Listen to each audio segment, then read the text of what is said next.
Hi, I'm Dr. Jennifer Lee. I'm a health and wellness coach, but I specialize in helping people navigate safely benzo withdrawal and BIND, benzodiazepine-induced neurological dysfunction. I feel really strongly about making this presentation for the new year because so many of us look to the new year about setting our resolutions in ways that we can be better and to have more goodness. So let's talk about that. So let's move right on into this. So this is a presentation about being okay with the dark and moving into 2023 with grace. Those are my credentials. Very quickly, you can take a peek, you can pass, totally up to you. So Happy New Year. It's the time that we make resolutions to be better.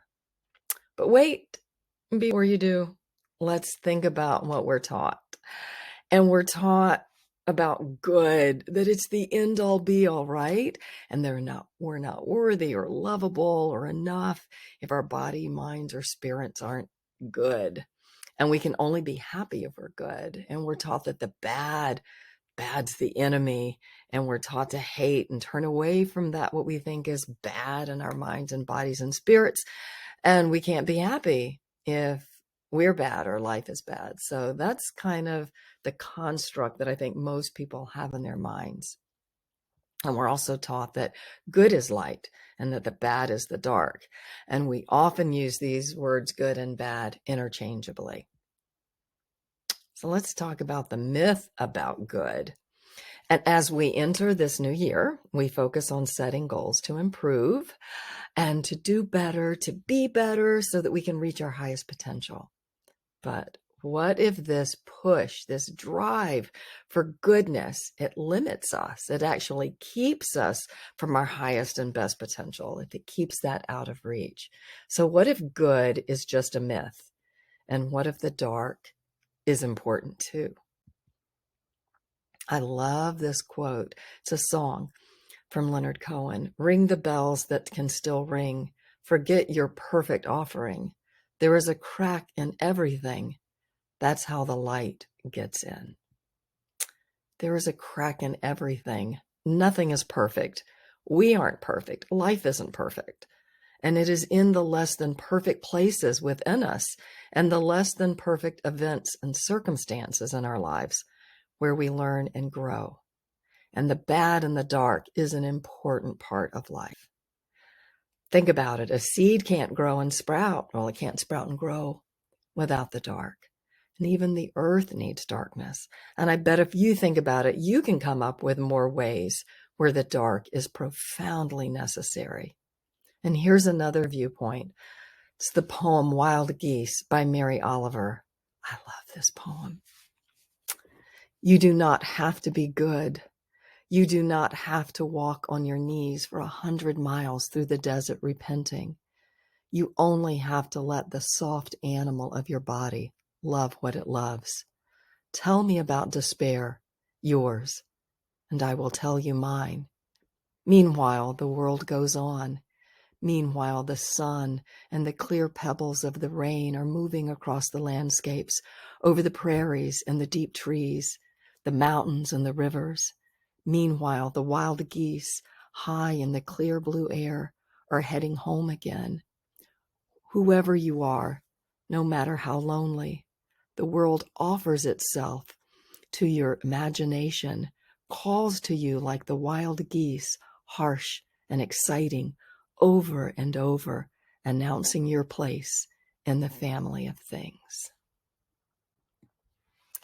You do not have to be good in order for the world to call to you to announce your place in the family of life. You belong, your light and your dark. And instead of making resolutions to be better, let's appreciate and honor our fullness that contains both the light and the dark. Let's move gracefully into the new year. So why not strive to be better for goodness? And it's okay. It's okay to want to be good. And it's okay to want to do good. It's in the disdain for the bad that causes problems. And why?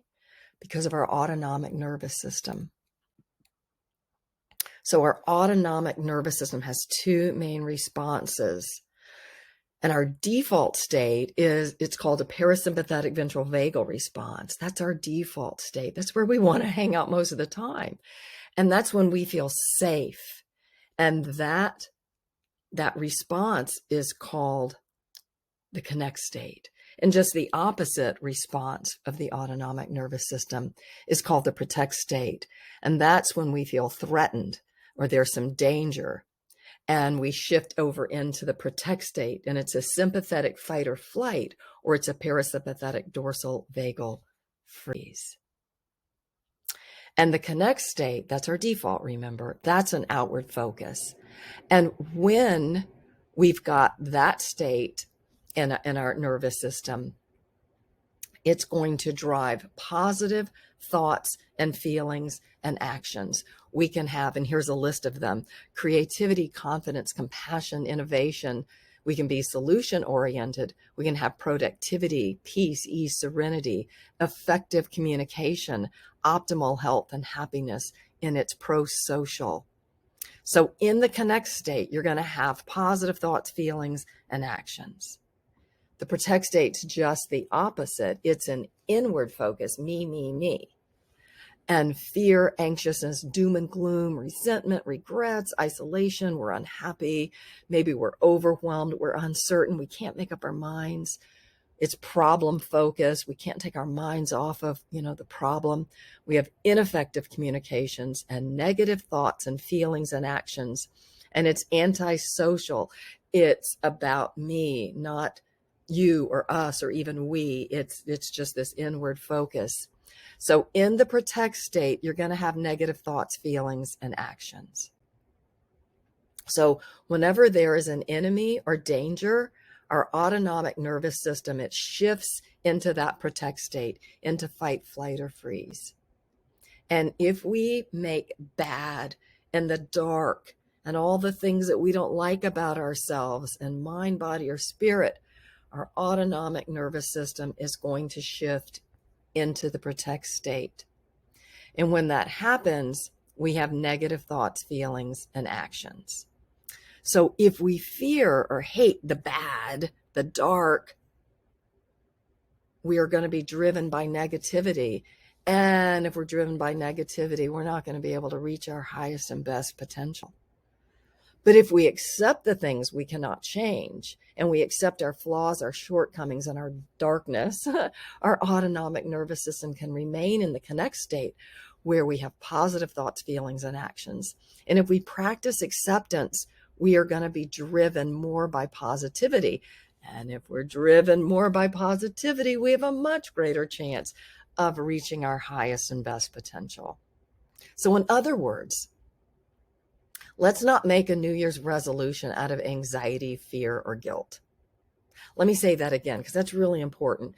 Let's not make a New Year's resolution out of anxiety, fear, or guilt, which is what motivates many of us every year. We look back over the year and we pick apart what we did wrong and what we didn't get right. And we beat ourselves up about it. And we promise that this is the year, in this coming new year, we're going to get it right. And our resolutions are often grounded in regret.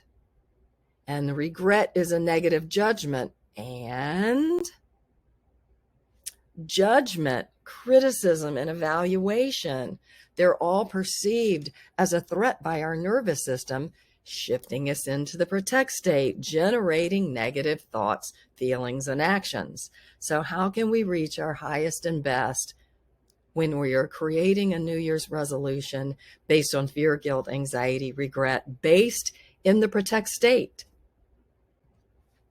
So when we judge ourselves as bad or not good enough, we lose the ability to think, feel, or act rationally, lovingly, and life-affirmingly. And when we hate our flaws and our shortcomings that live within all of us, we can't think, feel, or act rationally in life and love-affirming ways. And that causes us to have negative thoughts and feelings and to be unable to act in pro-social, life and love-affirming ways. Again, unable to reach our highest potential. We're never going to reach our highest potential living in the protect state, operating, thinking, feeling, and doing in the protect state. And we're going to be in that protect state every time that we're negatively judging ourselves.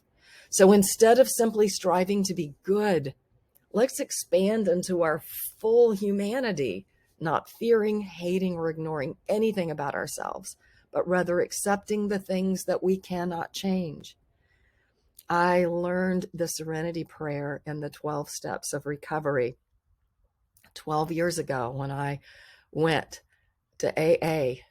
And I've been sober ever since and grateful for that. And I love this. I love this prayer. God, grant me the serenity to accept the things I cannot change, the courage to change the things I can, and the wisdom to know the difference. So this year, instead of asking, how can I be better? Let's ask questions of ourselves that don't necessarily have anything to do with us being good or better. Let's look back over the last year and ask questions like, did I take risks? Did I fail and learn? Was I curious? Was I engaged in my life? Did I laugh? Have I smiled at a stranger? Did I live my truth? Instead of the traditional New Year's push to embrace improvement, let's embrace love. Love yourself. Love others. Love what is. And love isn't just a feeling, although it's lovely to have that feeling. Love is a way of being in the world. It's compassion, kindness, it's caring, it's patience, it's forgiveness, it's gratitude and generosity and acceptance, curiosity and awe and wonder. And I bet you could come up with a longer list of wonderful attributes that are generated when we have an open mind and an open heart and we're loving. So this way of being in the world, it changes us. It strengthens the neural circuitry in the medial prefrontal cortex and the anterior cingulate cortex, regions that are associated with pro-social behavior, moving us towards people, places, and things, towards our highest and best potential. Because when we are loving, we are in that connect state, that parasympathetic ventral vagal response. And when we're there, good things are happening in our brain and nervous system. We're actually being rewired for positivity, for health and happiness. That's how we get to our highest and best potential. So let's make a promise to love ourselves. Let's move into the new year with grace. And what is grace? Grace is a noun, and it means unearned merit. You don't have to earn love. Let me say that again. You don't have to earn love. So let's be kind and gentle with ourselves. You are worthy. You're important. You are loved. You are such an important, integral, vital piece and part and place in this creation. Please don't ever forget that. That's your birthright. You don't have to earn it. So let's embrace and honor our fullness as we step into this new year. Our fullness, which contains both the light and the dark. And I wish you all a very healthy and happy new year.